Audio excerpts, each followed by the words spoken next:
technically the point of realization of adulthood, is that no one actually knows what you should do more than you do. I mean, it's a horrible realization, because what the hell do you know?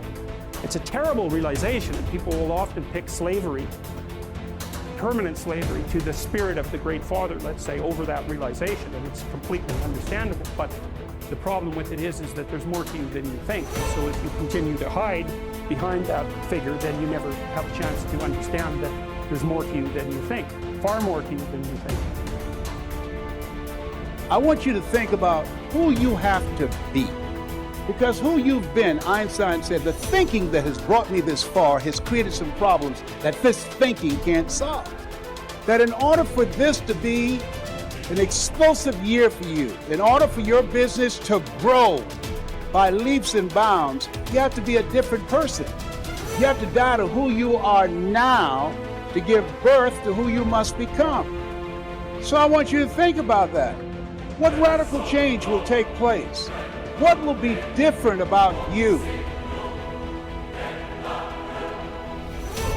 You can do anything you want without limitation. Whatever it is that you decide you want to make come true in your life, you can do that. It is going to take an inhuman amount of work. You're going to have to be prepared to break yourself in half. You're going to have to learn more than anyone has ever learned. You're going to have to push yourself harder than anyone has ever asked you to push yourself before. You're going to go way beyond your breaking point. You're going to run until you vomit. You're going to study until you fall asleep. You're going to push and push and push, and then you're going to push some fucking more. And when you hit the limit, you're going to push again beyond that. You're going to force yourself into an adaptation response.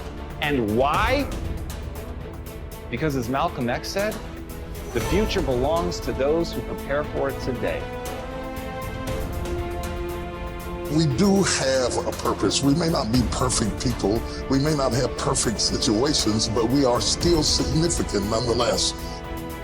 And we have been blessed with a rich body of emotions. We have emotions. We're not like roses or plants or bushes that have life without feeling.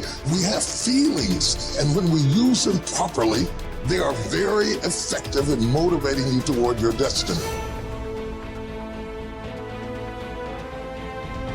Too many religious people are taught to believe that they don't deserve anything. And some religious people even pray that prayer, "Oh Lord, I know I'm not worthy." If you want to experience the very best of life, you must believe that you deserve the best. Why is it that most people don't pursue their dreams or don't do better than what they're doing if they're capable of doing it? I think that many of us don't go the next step because we don't know what to do yet. And I say that the reason that we don't even explore the possibility of what to do is because subconsciously we don't believe that it can happen for us, and we don't believe that we deserve it. I'm saying that you've got to make some conscious effort to begin to work to develop you. Get the action habit. Here's something leaders in every field agree on. There is a shortage of top-flight, expertly qualified persons to fill key positions. There really is, as the saying goes, plenty of room at the top. As one executive explained, there are many almost qualified people, but there is one success ingredient often missing. That is the ability to get things done, to get results. Every big job, whether it be operating a business, high-level selling, in science, the military, or the government, requires a man who thinks action. Principal executives looking for a key person demand answers to questions like, will he do the job? Will he follow through? Is he a self-starter? Can he get results, or is he just a talker? All these questions have one aim: to find out if the fellow is a man of action. Excellent ideas are not enough. An only fair idea acted upon and developed is 100% better than a terrific idea that dies because it isn't followed up.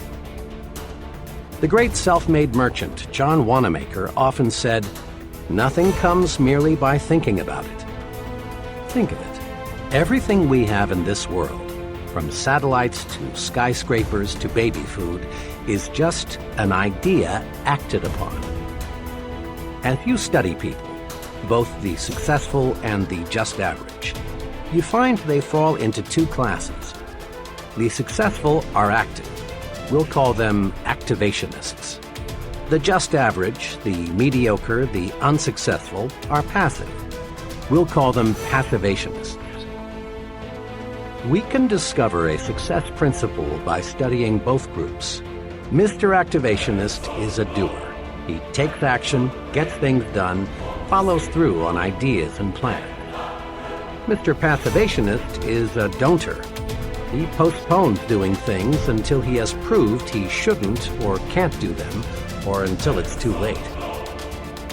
The difference between Mr. Activationist and Mr. Passivationist shows through in countless little ways. Mr. Activationist plans a vacation. He takes it.